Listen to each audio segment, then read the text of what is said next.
Guys, may nag-cancel ng Shopee. Tignan niyo yung order niya kahapon. May nag-cancel yun, oh. Cancel niya. Ito yung in-order niya kahapon, diba? Yan yung mga clip na yun, diba?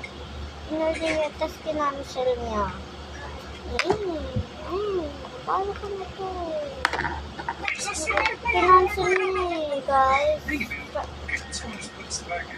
Nakakainis nga, guys. Balik na nga lang natin. May nag-cancel kasi sabi niya, cancel mo na lang, ayoko na pala. Papagalitan ako ng mom ko.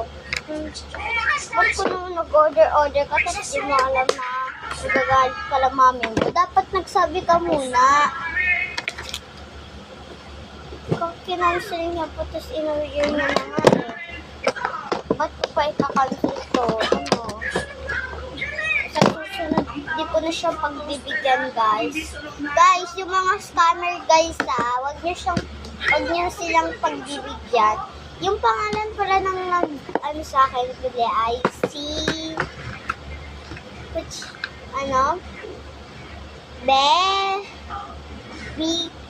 nakalimutan ko kasi yung pangalan niya.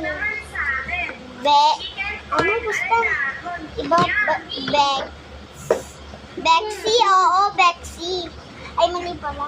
Oo, Bexy siya. Si Bexy nag-order siya sa akin. Nakakainis, guys.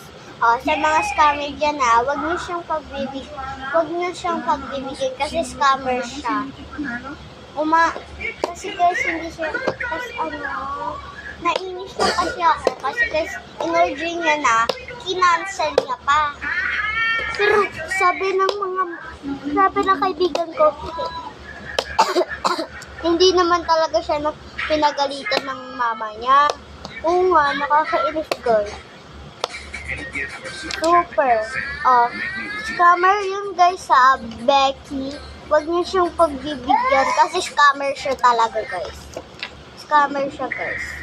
Hindi niya kasi ako friends sa TikTok kaya, pero kapitbahay ko siya kaya, ibang ano pala siya, ha? Kulay, kulay red yung buhok niya, guys. Scammer siya, guys. Ay, kulay black pala yung buhok niya, pero, hindi mahaba yung buhok niya, short. Sa mga nagbabalak ng scammer nyo, huwag kayo mag-scammer guys. Bye-bye.